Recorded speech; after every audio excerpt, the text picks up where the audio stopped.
Selamat pagi semua ya. Baik, kali ini pelajaran kita adalah tegangan permukaan.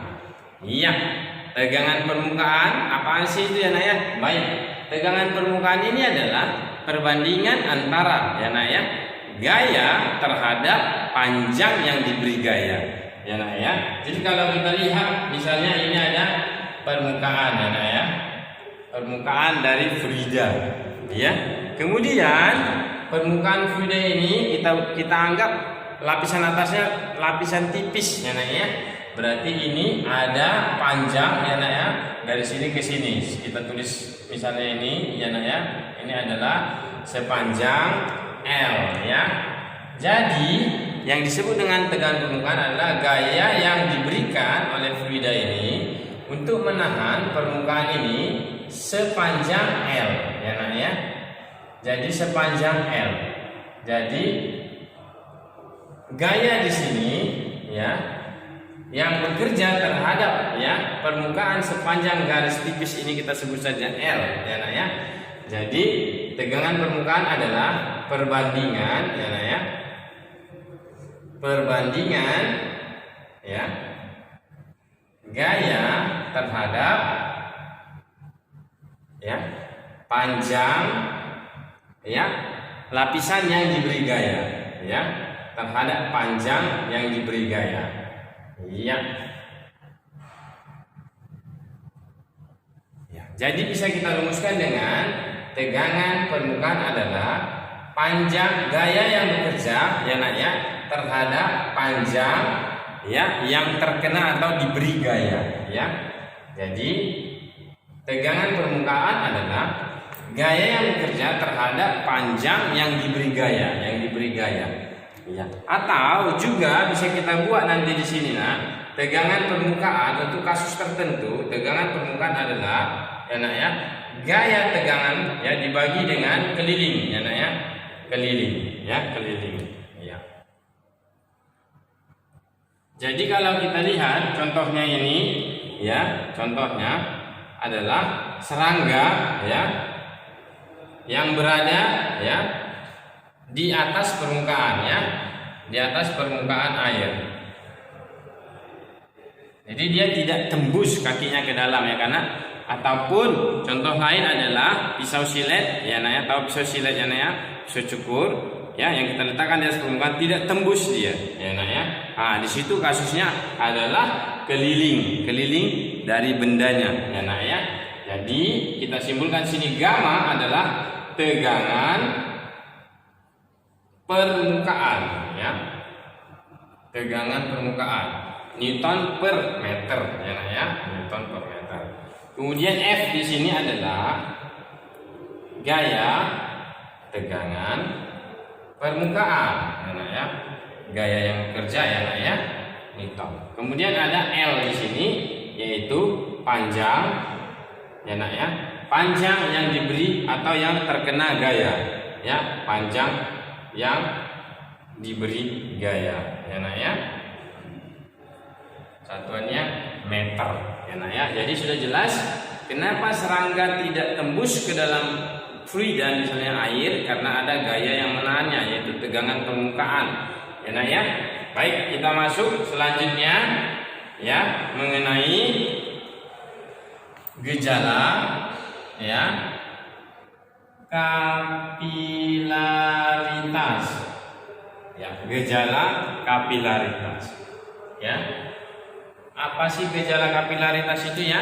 Jadi kalau pernah kita lihat ya, ada suatu misalnya kain ya, kita letakkan di ya air yang tumpah, maka suatu saat air itu akan terserap ya oleh kain tadi. Kenapa seperti itu?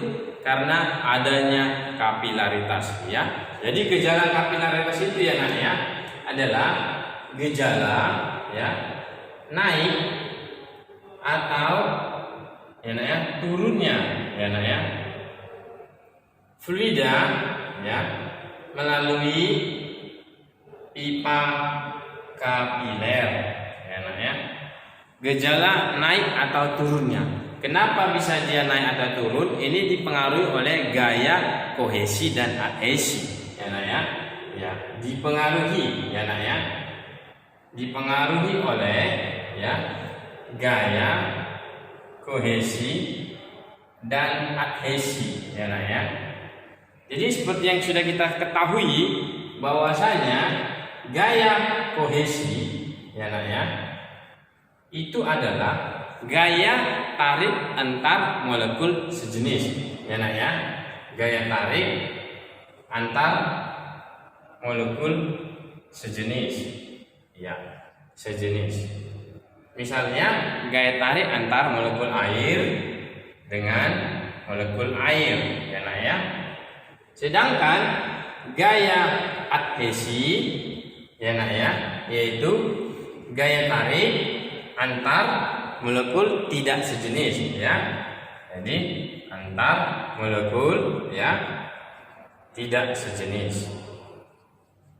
Contohnya antara air dengan wadahnya, misalnya kaca ya nak ya. Air dan kaca, tempat air berada ya nak ya.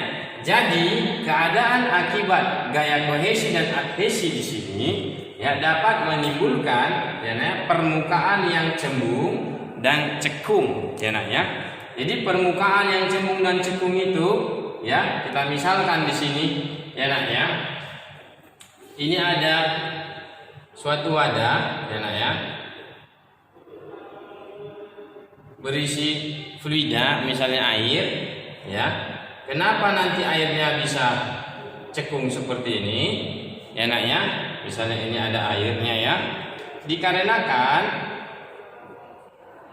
gaya kohesi ya nak ya antara air dengan kaca ya lebih kecil ya nak ya, lebih kecil ya. Jadi di sini gaya kohesi ya lebih kecil dari gaya adhesinya, sehingga kecenderungan dari bentuk permukaannya adalah cembung, cekung ya maksud saya nak ya, cekung ya.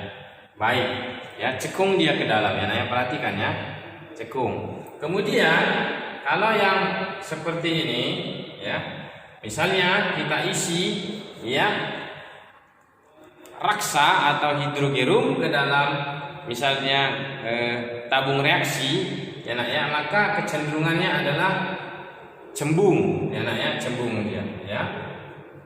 Jadi ini diakibatkan oleh gaya ya nak ya kohesi lebih besar dari gaya adhesi ya nak ya. Jadi lebih besar dari gaya adhesi. Maka kalau kita masukkan dia ke dalam gejala kapilaritas ya, bahwasanya apabila misalnya ini ada wadah ya yang berisi dengan fluida, kemudian kita masukkan misalnya pipa kapiler ke dalamnya, misalnya ini pipa kapilernya ya.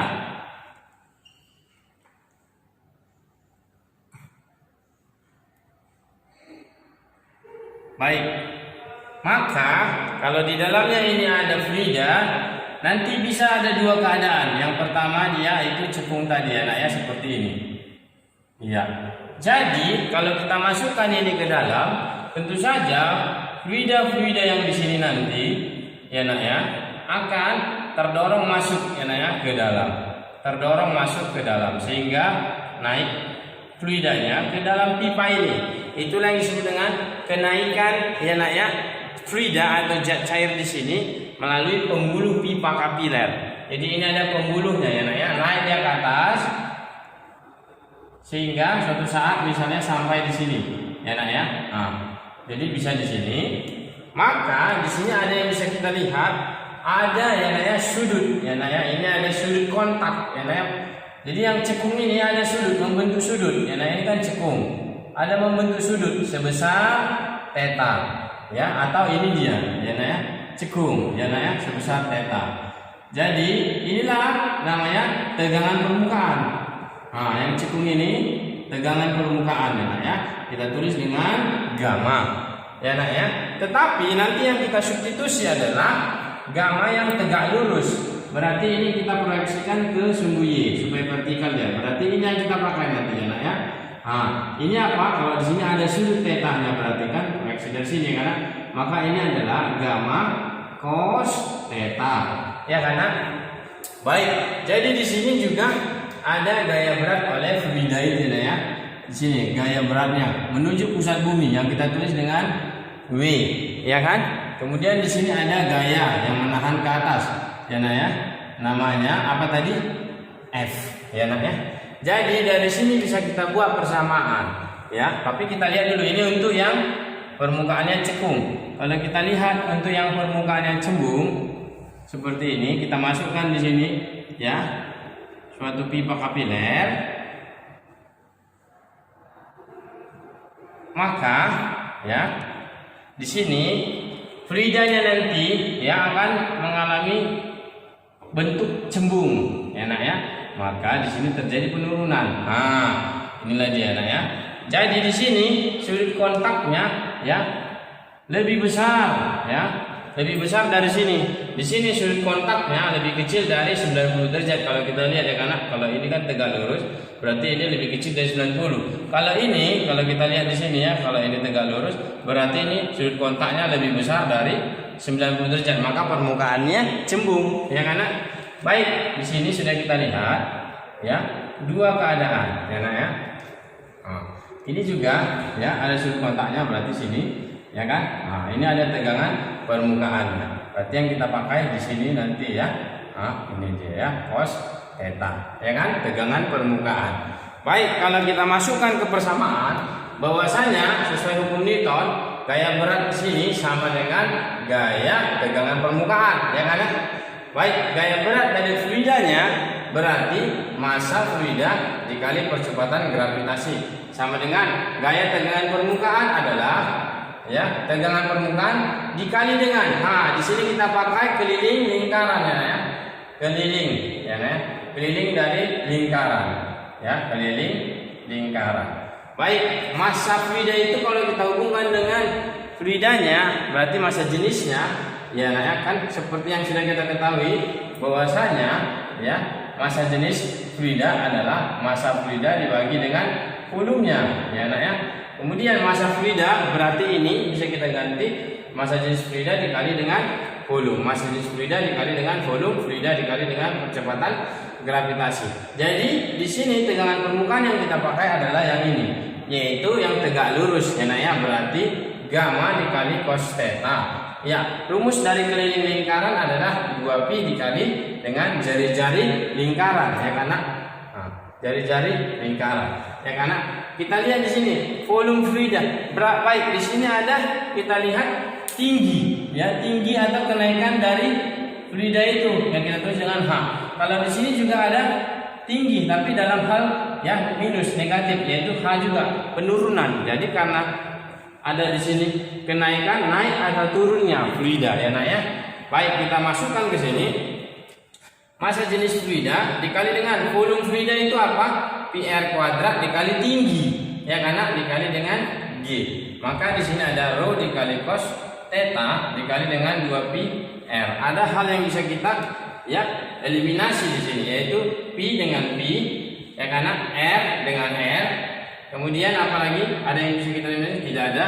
Baik, di sini ada besaran yang bisa kita dapatkan. Berapa sih kenaikan yang terjadi pada pipa kapiler? Maka besar kenaikan atau penurunan yang terjadi adalah ya tegangan permukaan dikali dengan cos theta dikali dengan 2 ya, atau 2-nya kita pindahkan ke depan boleh ya, 2 dikali tegangan permukaan dibagi dengan massa jenis fluida dikali dengan percepatan gravitasi. Jadi kita bisa hitung berapa besar kenaikan atau penurunan fluida yang masuk melalui pembuluh pipa kapiler ya nak ya.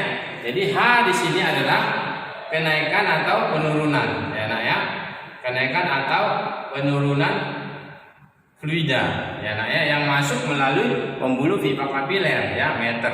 Kemudian gamma tadi sudah tegangan permukaan ya, tegangan permukaan yaitu Newton per meter. Theta adalah sudut kontak ya nak ya, sudut kontak ya.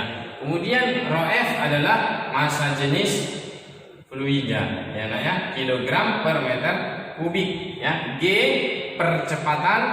percepatan gravitasi ya, percepatan gravitasi meter per sekon kuadrat. Baik, sampai di sinilah pelajaran kita mengenai tegangan permukaan dan gejala kapilaritas. Ya, silakan diulang-ulang ya. Selamat pagi.